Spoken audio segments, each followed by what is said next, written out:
Welcome to the Reality Revolution. I'm your host, Brian Scott.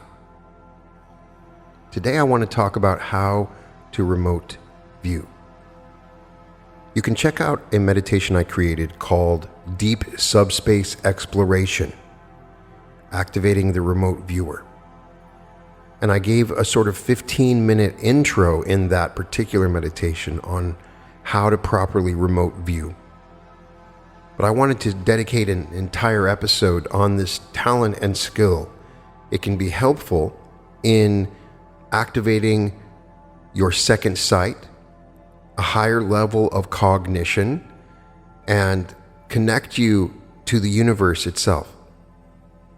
Remote viewing is defined as the ability to acquire accurate information about a distant or non-local place, person, or event without using your physical sense, seemingly being able to spontaneously know something without actually knowing how you got the information. It is also sometimes called anomalous cognition or second sight. Many of us experience this from time to time as an intuitive flash of insight that turns out to be correct. Many well-known entrepreneurs and business people like Edison and Hilton and Akio Morita, the founder of Sony, have attributed their business success to this ability. And we've all seen natural psychics perform amazing feats of mental skill on TV.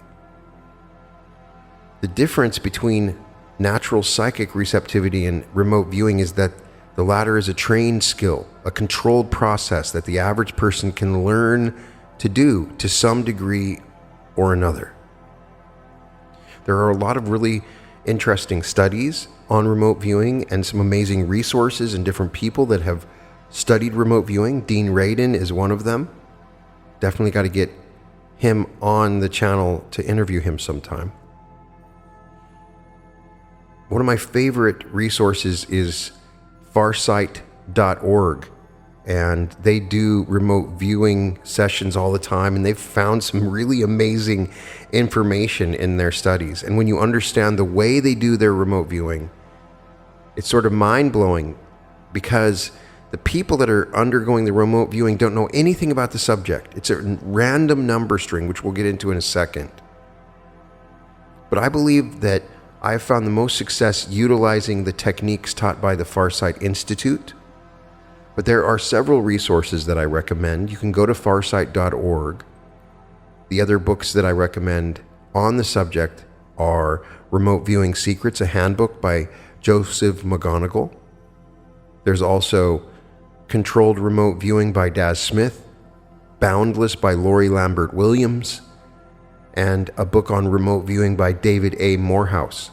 All of those are helpful. Understand that remote viewing is not astral travel.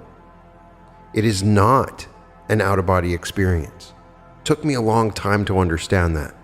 I thought I needed to travel to this place to remote view. It is an ability to connect to the quantum entanglement of all things. When I say that you are one with everything, you are. Every single particle in the universe is connected to you. Now, you may not access it. There's some random planet across the universe that you have no interest in accessing. There are places in time, and there are events happening now that you can access, and you can find information out. The unfortunate thing about remote viewing is that until you become really, really good at it, and most people can't, you're not going to be able to remote view things that you want to know about in your own life, because you carry too much baggage around it. You will always influence it, and you can never get a natural impression of what you're remote viewing. Most of the researchers that have studied remote viewing have found that if you know the target that you're trying to view, you're not going to get any information about it, or in most cases, the information is not going to be accurate. Now, the Farsight Institute method of remote viewing is the focus that began to evolve in earnest in 1996 due to research that was and continues to be conducted by that institute. This is a non-profit research an educational institute in Atlanta, Georgia, and they're dedicated to continued development of the science of consciousness using remote viewing as a research tool. Underpinning all the research is the hypothesis that all humans are composite beings. This means that we have two fundamental aspects, a soul and a body. In the current jargon of remote viewing, the soul is called the subspace aspect of a person. The physical realm of solid matter is both separate from and connected to subspace. Once our physical bodies expire, we are no longer composite beings, and we continue our existence as subspace entities. While we are composite beings, physical stimuli tend to dominate our awareness. This means that our five senses, taste, touch, sight, hearing, and smell, overshadow the more intuitive awareness originating from the subspace side. In practical terms, this means that most people are not aware they even have a subspace aspect. In short, soul voices are deafened by the din of our five physical senses. In order to break through this noise, specialized techniques are required. In general, these techniques focus on shifting a person's awareness away from the five physical senses. It is not necessary to force a shift in one's awareness toward the subspace aspect. This happens automatically once a person's awareness is no longer riveted on the physical side of life. For this reason, I advise combining the practice of remote viewing with the practice of meditation. The Farsight Institute recommends transcendental meditation or advanced TMCD programs. I have my own preferences for meditation, but the reason for the transcendental meditation, it's a mechanical procedure. It has no belief or religious requirement associated with it. The mechanics of transcendental meditation are quite stress-free and relaxing, not complicated, just usually reciting a single phrase or mantra that gets you into the state. For some people, it's sitting in the silence, or you can just simply do the Om to put yourself in that state. Remote viewing is a natural process of a deeply settled mind. Being able to perceive something outside of your body remotely works best when it is not forced in any way. I've often said that the ancient seers were our first human astronauts. While in a deeply relaxed state, they let their minds roam across the fabric of the universe, and some perceived what was there with surprising accuracy. The subspace mind, the intelligence of the soul, perceives and processes information differently from the physical mind. All evidence suggests that the subspace mind is omnipresent across space and time. It is everywhere at once. Time, space, space-time, all of them. Using the capabilities of the subspace mind, remote viewing involves no more than shifting one's awareness from one place and time to another. You do not go anywhere when you remote view. You do not leave your physical body. You do not induce an altered state of consciousness. You merely follow a set of procedures that allows you to shift your awareness from one area of your intelligence to another. It should feel very natural, very much like you're watching TV or doing something natural. It shouldn't be complicated. As physical beings, though, we must translate the information perceived by our subspace aspect into physical words, pictures, and symbols, so that this information can be conveyed to others within the physical realm. Scientific remote viewing facilitates this transition. Remote viewing would be impossible in the absence of the human soul, since it is physically impossible for an individual's conscious mind to perceive things without direct physical contact of some sort. According to the literature on remote viewing, this soul-level communication is not as easy as you might initially think. On one level, communication using the soul is as natural as breathing. While the theoretical principles underlying how this is done are quite simple, knowing with some degree of certainty that the communication is accurate is more difficult. Subspace information has a mental flavor that is distinctly different from that obtained from the 5 physical senses. It is much more subtle and delicate. For this reason, sensory input from the 5 physical senses needs to be kept to a minimum both immediately prior to and during a remote viewing session. That's why one begins with a meditation or other procedures to calm the mind and then to shift one's awareness away from the physical senses. The 5 physical senses are not the only hurdles confronting the remote viewer. The thinking, judgmental, and evaluative processes of the conscious mind and ego can also inhibit success. The conscious mind can contaminate accurately perceived information. The amount of information the conscious mind has regarding the target during the remote viewing session has to be minimized. Information coming from the subspace mind is typically called intuition. This is a feeling about something which one otherwise would have no direct knowledge of on the physical level of existence. For example, many mothers say they know when one of their children is in trouble. They feel it in their bones, even when they have not been told anything specific regarding their child's situation. Remote viewing systematizes the reading of intuition when it's done scientifically. Using scientific remote viewing, the information from the subspace mind is recorded before the conscious mind has a chance to interfere with it, using normal intellectual processes such as rationalization or imagination. With nearly all physical phenomena, a time delay exists between sequential and causally connected events. For example, when one turns on a computer, it takes a while for the machine to boot up. When someone teaches remote viewing to novices, they exploit the fact that there is approximately a 3-second delay between the instant the subspace mind obtains information and the moment when the conscious mind can react to this information.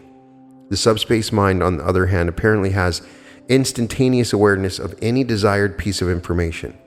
In general, the novice viewer using protocols that are created for remote viewing moves steadily through a list of, say, a few hundred things at basically a 3-second clip for each one.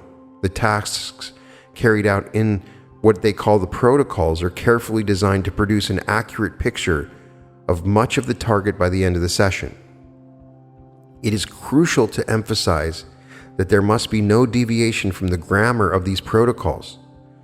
This is particularly true of novices. If there is a deviation, only one has to be reminded that it is the conscious mind that designs this deviation. When this happens, the subspace mind loses control of the session and the data from that point is worthless. This has been tested over and over again. So it's a constant battle to eliminate the conscious mind when it's accessing this information. So scientific remote viewing always focuses on a target. A target can be almost anything about which one desires information. Typically, targets are places, events, or people, but advanced viewers also work with more challenging targets.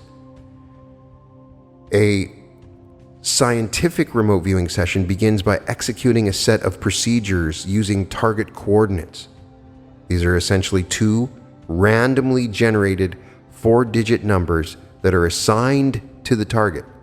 The remote viewer does not know what target the numbers represent, yet extensive experience has demonstrated that the subspace mind instantly knows the target even if it is only given its coordinate numbers. The remote viewer is not told the target's identity until the session is completed. This concept of target coordinates is part of my reason for embracing and utilizing Grabovoi codes and quantum healing codes, because it is my experience when numerical sequences are matched to different states of mind, especially in meditation, by different people, it becomes a part of the universal mind, and those numbers can be attached or identified in a meditative state. That's why I find it. And that's one of the reasons I found this, is that the mind, the subspace mind, instantly knows the target coordinates when scientific remote viewing is done. When I have been able to remote view, the only thing that I am given prior to the beginning of my session is an email from a friend telling me the target's coordinates. I have a couple friends that I've asked to do this so I could test it out. And so there's someone that asks or assigns a target. For example, if the target was Taj Mahal, I would not be told to remote view Taj Mahal, since this would activate all the information in my subconscious and conscious that I personally hold regarding this structure, meaning that I would have a difficult time differentiating the remote viewing data from memories or imagination. Instead, the tasker would email me the numbers, say 1234 and then /5678. My conscious mind would not know what target is associated with these numbers, but my subspace mind would know the target immediately. A productive session would then include good sketches of the structure, or at least aspects of the structure together, with written descriptive data of the building and its surroundings, including people who may be in or near the building.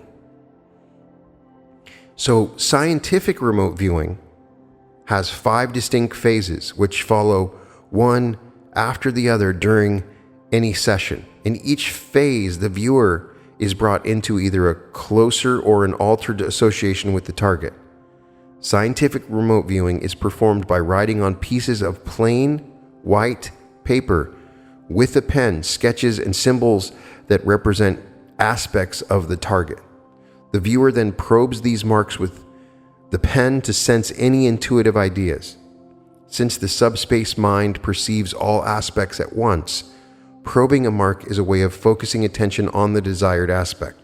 The 5 phases of scientific remote viewing as a process are as follows. First of all, you have phase 1, and this establishes initial contact with the target. It also sets up a pattern of data acquisition and exploration that is continued in later phases. This is the only phase that directly uses the target coordinates. Once initial contact is established, the coordinates are no longer needed. Phase 1 essentially involves the drawing and decoding of what is called an ideogram in order to determine primitive descriptive characteristics of the target. Phase 2, this increases viewer contact with the site. This phase, information is obtained and employs all the 5 senses: hearing, touch, taste, and smell. This phase also obtains initial magnitudes that are related to the target's dimensions. Phase 3, in this phase, is a sketch of the target. Phase 4, target contact in this phase is more detailed. The subspace mind is allowed significant control in solving the remote viewing problem by permitting it to direct the flow of information to the conscious mind. And phase 5, in this phase, the remote viewer can conduct some guided explorations of the target that would be potentially too leading to be allowed in phase 4. Phase 5 includes specialized procedures that can dramatically add to the productivity of a session. For example, one phase 5 procedure is a location sketch in which the viewer locates a target in relation to some geographically defined area, such as the United States. Remote viewing data can be obtained under a variety of conditions, and the nature of these conditions produces different types of data. There are 6 different types of remote viewing data, and there are 3 distinguishing characteristics of the various types of data. The first distinguishing characteristic is the amount of information the viewer has about the target prior to beginning the remote viewing session. The second is whether or not the viewer is working with a person called a monitor, and the third is determined by how the target is chosen. In type 1, when a remote viewer conducts a session alone, the conditions of data collection are referred to as a solo. When the session is solo and the remote viewer picks the target and thus has prior knowledge of the target, the data are called type 1 data. Knowing the target in advance is called front loading. Front loading is rarely necessary and should be avoided in general, but sometimes a viewer simply needs to know something about a known target and has no alternative. Such sessions are very difficult to conduct from a practical point of view. The viewer's conscious mind can more easily contaminate these data since the viewer may have preconceived notions of the target. Rarely do even advanced viewers attempt such sessions. Any findings are considered suspect, and attempts are made to corroborate the data with other data obtained under blind conditions. Type 2 data is when the target is selected at random from a predetermined list of targets. The data are called Type 2 data. For this, a computer or a human intermediary normally supplies the viewer with only the coordinates for the target. Even if the viewer knows the list of targets, since sometimes the viewer has been involved in designing the list, only the computer knows which coordinate numbers are associated with each target. It is said that the viewer is conducting the session blind, which means without prior knowledge of the target. Type 3 data is another type of solo blind session. In this case, the target is determined by someone, a tasker, during a training. Reviewers may rarely receive some limited information regarding the target, perhaps whether the target is a place or an event. Advanced viewers are normally not told anything other than the target coordinates. Solo sessions can yield valuable information about a target, but trainees often find that more in-depth information can be obtained when someone else is doing the navigation. This other person is called a monitor, and monitored sessions can be spectacularly interesting events for the new remote viewer. For Type 4 data, there are 3 types of monitored scientific remote viewing sessions. When the monitor knows the target, but communicates only the target's coordinates to the viewer, this generates Type 4 data. These types of sessions are often used in training. Type 4 can also be very useful from a research perspective, since the monitor has the maximum amount of information with which to direct the viewer. In these sessions, the monitor tells the viewer what to do, where to look, and where to go. This allows the viewer to almost totally disengage his or her analytical mental resources while the monitor does all of the analysis. One of the troubles with Type 4 data for advanced practitioners is their telepathic capabilities become so sensitive that they can be led during the sessions by the thoughts of the monitors. Even slight grunts, changes in breathing, or any other signal, however slight, can be interpreted as a subtle form of leading by the monitor, which in turn could contaminate the data. To eliminate these problems, advanced monitoring sessions are normally conducted under double-blind conditions, yielding Type 5 data. Type 5 data, for this level, both the viewer and the monitor are blind, and the target either comes from an outside agency or it is pulled by a computer program from a list of targets. Sessions conducted under these conditions by proficient viewers tend to be highly reliable. The disadvantages are that such sessions do not allow the monitor to sort out the most useful information during the session. To address this limitation, scripts are often given to the monitor in advance of the session. These scripts contain no target identifying information, but they do give clear instructions as to which procedures and movement exercises need to be executed. These data come from sessions in which both the monitor and the viewer are front-loaded with target information. This type of session was occasionally used when there were very few professionally trained viewers and monitors. Information needed to be obtained quickly and there was no one else available to task with session. Type 6 data is rarely, if ever, collected. So what is the remote viewing experience like? When at peace inwardly and generally stress-free, beginners receive and perceive a target with clarity, characteristic of, say, light on a misty night. While there may be difficulty discerning the precise meaning and distance of a light under such conditions, there is nonetheless no doubt that a light is perceived. With experience and skill, a remote viewer can perceive all sorts of details relating to a target. Just as an experienced yachtsman, upon seeing the light, can soon discern the outline of the nearby coast and the identity of the lighthouse from which the shrouded beacon shines. Learning to remote view from a YouTube episode is probably not optimal. The primary reason for presenting these methods is not to necessarily teach scientific remote viewing, which I don't claim to be an expert on. I'm giving you the research that I found and the minimal amount of experience that I have. But to explain to people who want to understand and interpret remote viewing data. Students of remote viewing must understand that the effectiveness of any procedures depends not only on the procedures themselves, but also on how well they are executed. This in turn depends on the quality of instruction and feedback. In a classroom, regular instructions are directed at a student's work while the initial learning process is underway. These instructions help obtain the highest level of performance. Nonetheless, many students can achieve a minimal level of effectiveness by systematically studying the procedures presented here, without the assistance of classroom instruction. The term remote viewing is actually not entirely appropriate. The experience is not limited to visual pictures. All the senses, hearing, touch, sight, taste, and smell, are active during the remote viewing process. More accurate, the term remote perception, nonetheless, since remote viewing has been widely adopted in the scientific as well as popular literature, it makes sense simply to continue to use this term. When one looks at an object, the light reflected off that object enters the eye, and an electrochemical signal is generated that is transmitted along the optic nerve to the brain. Scientific studies have demonstrated that this signal is displayed on a layer of cells in the brain, the way an image is projected from a movie projector onto a movie screen. The brain then interprets this image to determine what is being seen.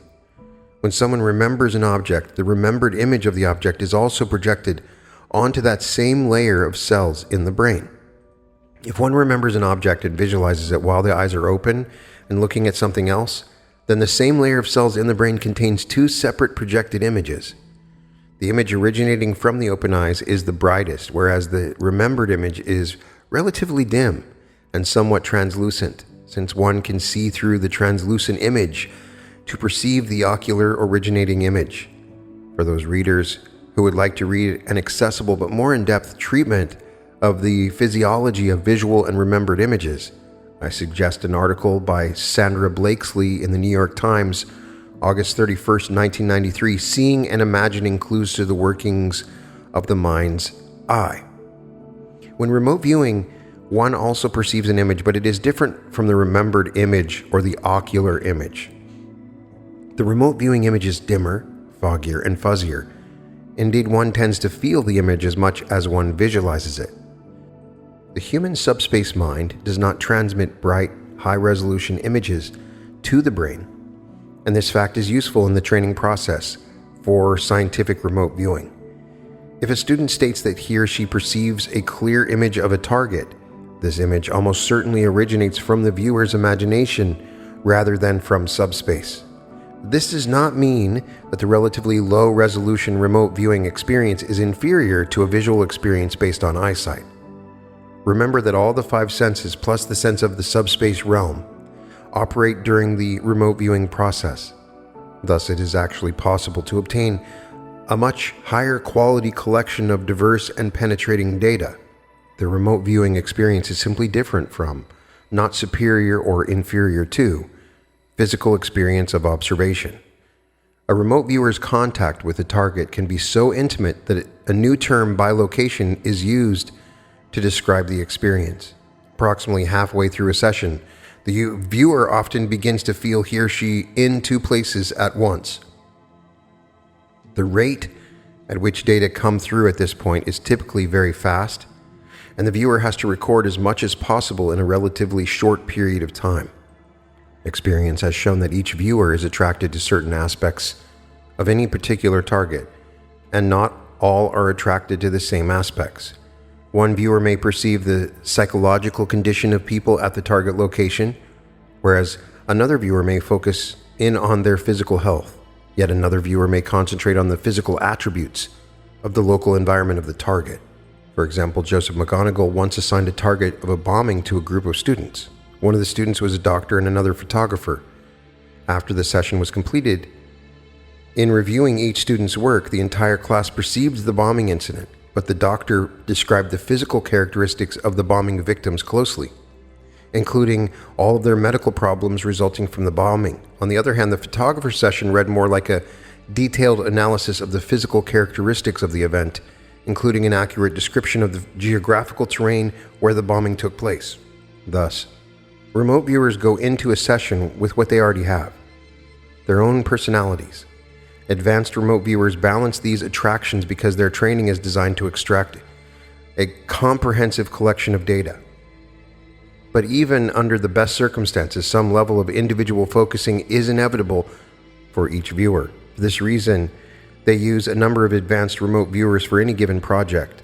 Each viewer will contribute something unique to the overall results, and a good analyst can put the pieces of the puzzle together to obtain the fullest analysis of the target. So you may ask, who should remote view? In this field, there is no distinction between natural and trained remote viewers. Natural remote viewers are generally referred to as psychics, or when the context is clear, simply naturals. Naturals typically use no formal means of data acquisition. They simply feel the target, and their accuracy depends on how well they can do this. Because naturals may not understand the mechanism by which their talents are achieved, their dependency on the feel of the data can cause problems of accuracy. A person's conscious mind can disguise information to make it feel right, when in fact, it is not correct at all. Furthermore, since it is difficult to accurately evaluate the flavor of psychic data while it is being collected, most naturals have very uneven success stories. Each session involves specific target cues, viewing parameters, essential cues. For instance, you could say Napoleon Bonaparte, Battle of Waterloo, event 1815. Those are target cues. And then you have qualifiers, viewing parameters that are put together as you go about this process. The key is you need to have some sort of consciousness settling procedure. You can sit comfortably in silence with your eyes closed for 30 seconds to a minute. You could perform a brief body massage. You could imagine each part of your body relaxing. But some people have found success by manually massaging their body. There's also a recommendation of the pranayama technique, which is the alternate nostril breath. This invites prana into the body and seems to connect to the subspace field. And then, in particular case, the Farsight Institute recommends 9 to 10 minutes of the alternate nostril breath. And then you sit for 5 minutes with the eyes closed, and then you open your eyes, and then you go by the cues or the number that you have, and you just start writing things down on a blank sheet of paper. You sit at a clean desk. Ideally, the only items that should be on the desk are a pen and thin stack of white paper. You can use a ballpoint pen. If you can have the ideal training room, it would be neutral in color, like gray or powder blue. They recommend that. I have never been able to use that. Before remote viewing, a person should be well rested. They have to be energetic, not dull in their conscious mind. You should be comfortably fed. You should do it in a quiet environment. They recommend avoiding wearing perfume or cologne or any strong scents because you're going to be smelling in that environment. And some people say that any recreational drugs make it very difficult, if not impossible, to accurately remote view. You should sit comfortably and then put yourself in that state, and then you can start. Now, they have an affirmation. Farsight has an affirmation that they give after they have relaxed themselves, they've done the alternate nostril breath, which you can check out on my guided meditation for remote viewing that I mentioned earlier. The affirmation is, I am a spiritual being. Because I am a spiritual being, I am able to perceive beyond all boundaries of space and time. My consciousness is ever present with all that is, with all that ever was, and with all that ever will be. It is in my nature as a human to be able to perceive and thus to know all that there is to know. Everywhere, at all times, I seek to learn and thus to evolve, to further my own personal growth, and to assist others in their growth. I direct my attention to a chosen point of existence. I observe what is there, I study it carefully, I record what I find. So then, you say the affirmation, you're in that perfect place, and then you receive the target coordinates from your monitor or whoever. What we can do is, if you have a friend in the group that's listening to this episode, You could give each other random numbers and they can try to do a remote viewing experiment, and then they can tell you, this is what I found. So if you ask somebody to tell you about the pyramid back in a certain time, or whether or not aliens landed in Roswell, whatever that is, you could assign that a random number, and then someone else can give them that number, not influencing it, and then you can find out what sort of information comes to you. There is a lot of different things that you learn about how to draw, how to trace, how to look for structures, how to make deductions, how to come into a better understanding of the senses that you have in that subspace field. Remote viewing is best used for producing information on something that is known to exist. In other words, one should be assured that the target is real. Elements of the target should be relatively easy to verify. There's a very good reason for this. For instance, if you are trying to determine the best location in which to proceed with an archaeological dig, you should know enough about the surroundings of the dig to ascertain whether or not the remote viewer is generally in the right area to begin with. You should be able to do this without giving too much information to the remote viewer. In order to properly remote view, you should have the ability to process information with a high stimulation environment. You should be self-selected, be able to learn through example, be open to the probability of paranormal information transfer. You should be able to deal with public scrutiny and negative reactions when you do things like this. But if you're like me, you may be put into situations where you need to do a solo remote viewing exercise. And I would recommend that you clear your mind of all that you can and you do your very best to ignore any conscious information that's coming in. If you can learn how to do this, you can get information on a variety of subjects, especially if it's not super important to you or you don't know too much about it. If you're getting images that come from memories or even thoughts that you've had about it, then you know it's not accurate.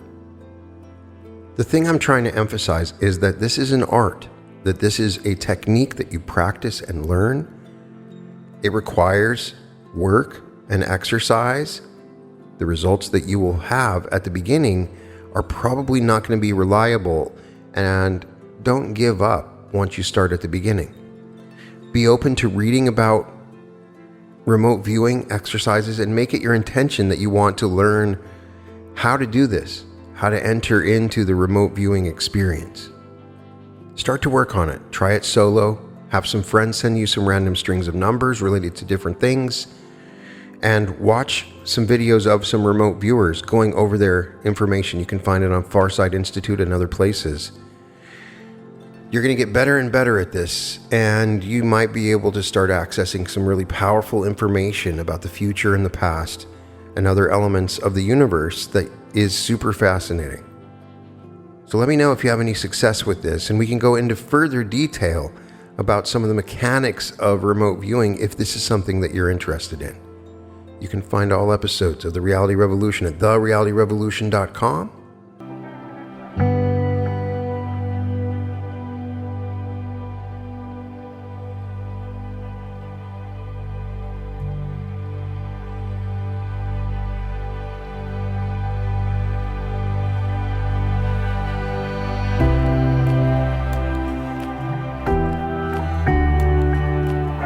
You can access these images to help you find true prosperity, large sums of money, true love, radiant health, and spiritual enlightenment with unique portals into the new earth.